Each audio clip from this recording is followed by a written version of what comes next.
یہ بات اب کسی سے بھی ڈھکی چھپی نہیں ہے کہ کشمیر میں جو نشے کا کاروبار پھیل رہا ہے اس کے پیچھے سیدھا سیدھا پاکستان کا ہی ہاتھ ہے۔ پچھلے 30 سالوں کی سازشوں سے جب ان کا کام نہ بنا تو ڈرگز کی صورت میں کشمیری نوجوان کو موت دینے کی ایک اور چال چلی۔ جہاں پاکستان ہمارے کئی سرحدی علاقوں میں یہ زہر چوری چھپے بھیج رہا ہے، وہیں ایک وقت میں خوشحال کہلانے والے علاقوں کو بھی اپنی سازش کا شکار بنا رہے ہیں۔ انہی علاقوں میں سب ڈسٹرکٹ ہندوارہ کا تحصیل زچل ڈار ہے، جہاں تشویشناک حد تک ڈرگز کا کاروبار اور استعمال پھیلتا ہی جا رہا ہے۔ شہرس چلان یہ ڈرگس چلان کار سر چلان کران مطلب اپیل گورمنٹس کن تو عوامس اپیل کران کہ کار مطلب پنہ بچن کرو کنٹرول، پنہ بچن مت یہ غلط کام کرنے کہ گورمنٹس اپیل کران ام لحاظ کہ گورمنٹ ہیٚکہِ اتھ روک تھام کٔرِتھ سر ونکیٚنس اکھ عوام مطلب ہیٚکہِ نہٕ کٔرِتھ اتھ کہ یوٗتاہ گورمنٹ ہیٚکہِ کٔرِتھ سر۔ زچل ڈار کے ملحقہ علاقوں میں نوجوانوں کی خاصی تعداد اس زہر کا شکار بنی ہے۔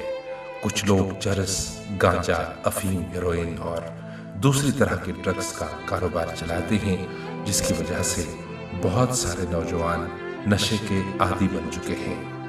آئے دن زچل ڈار کے آس پاس کے گاؤں سے نشے کی بری لت کے بارے میں تشویشناک خبریں نکل کر آتی ہیں۔ یہ صرف زچل ڈار کی بات نہیں، یہ پورے نیشن کی بات ہے۔ ہر ایک بچہ، چاہے ہر ایک جوان، نوجوان، میل فیمیل، ہر ایک بچہ اس میں ملوث ہے۔ تو ہمیں چاہیے کہ ہم اس کے خلاف ایکشن لیں، ہر ایک کو اس کے خلاف قدم اٹھانا چاہیے کہ نہیں، ہمیں ڈرگ ایبیوز کو روکنا ہے۔ چاہے ہمارا کوئی فرینڈ ہے، اسے پہلے پیار سے ہی سمجھائیں گے کہ نہیں یہ سب نہیں کرنا ہے، اور بزنس والوں کو تو مطلب ان کے خلاف کارروائی کرنی ہے تاکہ ہم اس لعنت کو دور کر سکیں۔ دراصل پاکستان ہماری نوجوان نسل کو تعلیم، ترقی اور خوشحالی اور ملک پرستی کے جذبات سے محروم رکھ کر انہیں اپنے ہی ہاتھوں موت کی آغوش میں سلانا چاہتا ہے۔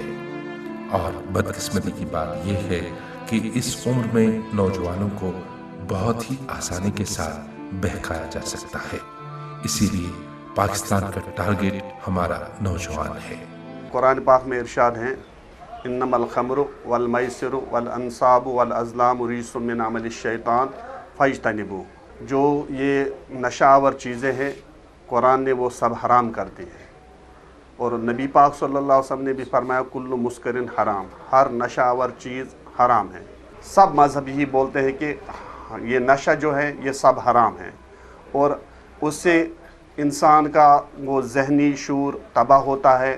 جب اس کا ذہنی توازن خراب ہوگا تو اس کے اثرات ان کے گھروں پر بھی پڑیں گے، ان کے محلوں پہ بھی پڑیں گے، اور نتیجہ یہ نکلے گا سب سوسائٹی خراب ہوگی۔ زچل ڈار اب اس مصیبت کا شکار اس حد تک ہو گیا ہے کہ اسے ڈرگز کا ہاٹ سپاٹ کہا جائے تو بے جانا ہوگا۔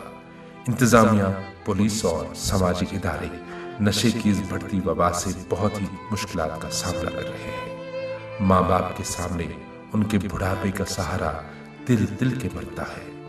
نشے کی خوراک دستیاب کرنے کے لیے یہ نوجوان اپنے گھروں، اپنے گاؤں کے ماحول، سماجی تانے بانے کو تہس نہس کر دیتے ہیں۔ چوری چکاری، جرائم اور دہشت نشے کی ہی دین ہے۔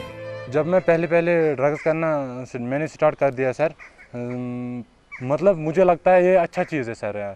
جب مجھے لگا پتہ چلا آگے گھر والوں کو بھی پتہ چلا میں ڈرگز کر رہا ہوں سر، پھر مجھے پیسہ ہی نہیں ملا۔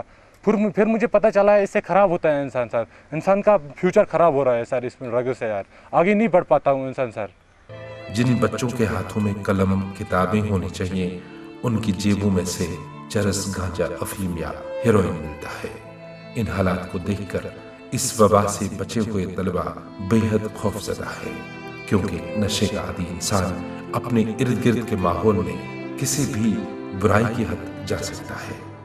ان نوجوانوں کے والدین اس بڑھتی اور پھیلتی وبا کو دیکھ کر بہت پریشان اور فکر مند ہیں۔ سماجی ذمہ دار افراد اور مذہبی پیشواؤں کے لیے بھی ڈرگز ایک بہت بڑا چیلنج بن کر رہ گیا ہے۔ یہ بالکل غلط ڈرگس کرن ٹھیک کہیں ڈرگس کرن بالکل غلط ات ممونیت کرمز پانے جناب رسول پاک صلی اللہ علیہ وسلم اس ان چیزن مز ملوث گژھان واللہ خدا کی قسم تس بخشن رب العالمین کہیں.